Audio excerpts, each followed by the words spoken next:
So, just coincidentally, Brett Kavanaugh's former boss over at the Ken Starr investigation, where Brett Kavanaugh was reportedly, and I don't know why this hasn't been reported more widely.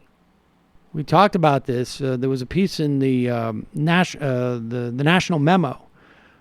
The name of the reporter escapes me, but he basically had a very extensive description of Brett Kavanaugh being the designated leaker on the independent counsel team. Now, Mueller's investigation, nothing we have learned about the Mueller investigation has come from the Mueller investigators. They have been so locked up. We've heard a lot from defense attorneys and whatnot, but not from the Mueller investigation, because it is highly illegal to leak things from like a grand jury in an investigation like this. Apparently, Brett Kavanaugh was the designated leaker. Literally, people pointed to Brett Kavanaugh for information to go out during the Clinton investigation. Brett Kavanaugh also spent several $1 million and a significant period of time, maybe 2 years, investigating whether or not Vince Foster was actually murdered by the Clintons.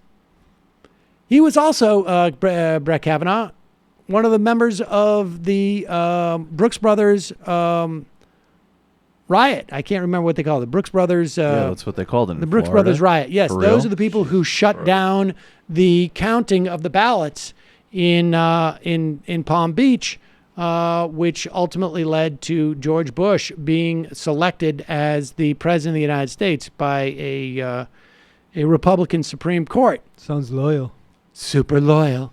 And but his boss on the Starr investigation, Ken Starr, coincidentally has a book out called Contempt, a memoir of the Clinton investigation. This, as you know, led to the impeachment of the president for a lie he told in a deposition.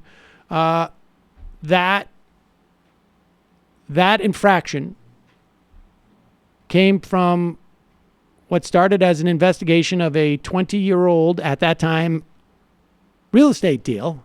Maybe it wasn't 20, maybe it was like a 10-year-old real estate deal, and culminated in an infraction that took place 2 years after the investigation started, which Bill Clinton was impeached. Here's Ken Starr on Washington Journal hawking his book.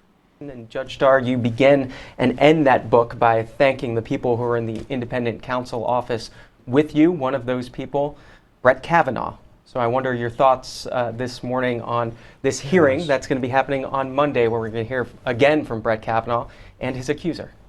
Well, I, of course, don't know the accuser, but I do know Brett Kavanaugh, and I've been just reaffirmed in my firm belief in Brett Kavanaugh and his integrity and his character by the outpouring of support from those who've known him for all these years, not just people who've worked Pause with it. him. I just want to be clear what he's saying here.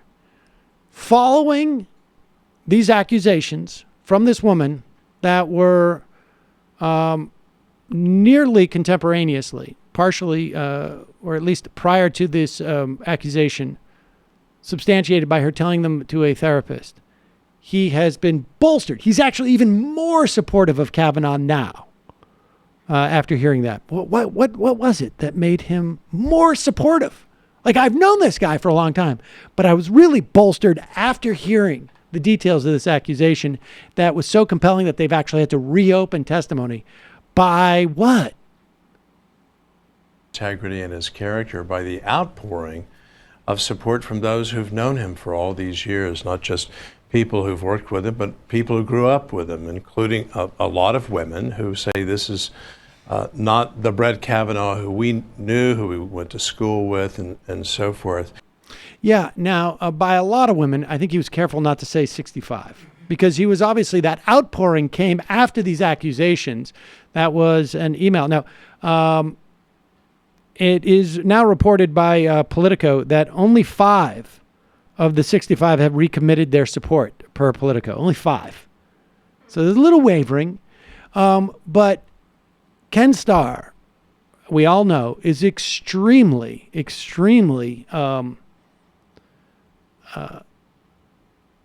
vigilant when it comes to reports of sexual harassment. In fact, here is why Ken Starr had time to write his memoir. Back in August of 2016, about 2 years ago, Ken Starr was fired from Baylor University. He is the former president and chancellor who was demoted over how he handled sexual assault allegations. And then he ended up leaving the faculty at that time. Sort of a soft landing for Ken Starr. So there it is. The guy who himself was fired for not taking allegations of sexual abuse seriously enough is convinced that the sexual abuse allegations against Kavanaugh are not in any way substantiated because of 5 women now who have recommitted to the fact that Brett Kavanaugh did not sexually abuse them. 5 women who have said, "Oh, I see why you asked me to sign this list now, and sure, I'll stick by him now." Right. Now, one of them apparently is Britt Hume's sister, or daughter. And she had some exchange with Mark Judge back in July on Twitter, talking about how youthful indiscretions are youthful indiscretions. Send it over. Now, who knows what that was about? Maybe that would just be a coincidence. Maybe there was a lot of things that happened back in the day. Here's a screenshot of that. Virginia Hume, this is going back and forth, right? Yeah. Okay, Virginia Hume, she replying to a Mark guide. That would have been haven't you heard? No one cares about youthful shenanigans anymore. They don't even care about oldful shenanigans for that matter. She talked about, back in the day. And with Brett Kavanaugh, 22% of the Supreme Court would be graduates of Georgetown Prep. Just what I was thinking. You'd bring up the 83 percentage, which is always good. And then in response to... it doesn't say, because I think Judge deleted his Twitter. Judge deleted his Twitter. No one cares about youthful shenanigans. They don't even care about the oldful shenanigans for that matter. And then later she said, send it over. I want to say I don't care about any type of shenanigan. I am concerned about sexual assault. And then she wrote down here on June 27th, good to get it out now. You have time to make the case that you knew even then to keep business out front, party in the back. I'm not sure what that was. Why would you tweet that? It's hard to know what it was in response to. But oldful shenanigans, youthful shenanigans, what are you going to do? Oldful shenanigans. We got a new word from this episode. It was an oldful shenanigan. Not my favorite. He was in high school. That's a right-wing Mandela's version of the illicit history is oldful shenanigans. Oldful shenanigans. Yeah, it was 1985. Meanwhile, but who remembers what was happening at St. Paul's? Meanwhile, just to...